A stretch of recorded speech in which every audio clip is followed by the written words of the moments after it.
One of the most striking features of the James Webb Space Telescope is the sun shield, probably because it's about the size of a tennis court. Now that's too big to be sent into space that way, so at launch it's in a folded-up configuration.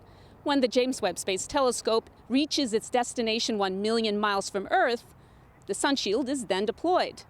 Different contractors are working right now together on a mechanism or several mechanisms to control the sun shield's deployment.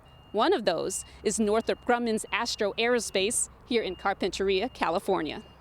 One of the lead project engineers here at Astro Aerospace is Larry Heinlein. Hey Larry, so what exactly are you guys working on here? This is a mid-boom assembly for the James Webb Space Telescope. So what exactly is mid-boom assembly? So there's one base tube, and there's 5 deploying tubes. The 5 deploying tubes deploy out, and as they deploy out, they unfold the layers of the sun shield.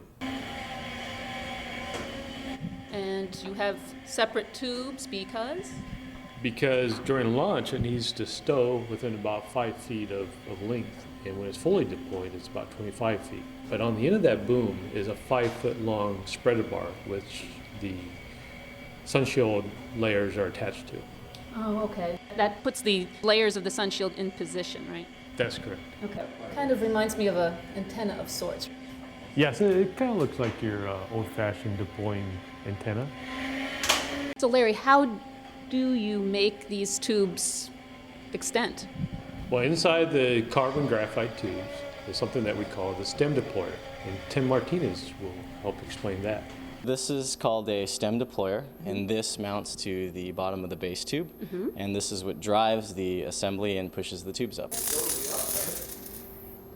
And the way it works is that it pushes this material called stem out, and the concept is like a tape measure, so when it's coming out it becomes round, but when it's around this spool that's inside, it's flat, and there's a motor that drives the whole thing out. It doesn't feel very heavy, but it's strong? Yeah, it's made out of a very thin sheet of corrosion-resistant steel, but that's what's great about it. It's really light, but it can push up 100 pounds, and then there's also a requirement to pull back, and so it can actually pull back 400 pounds. And why would you even pull back? Once the booms are completely deployed, it pulls back, and the tubes are connected to a cable which tensions the whole sun shield and separates the 5 membranes. Thanks for joining us for another edition of Behind the Web.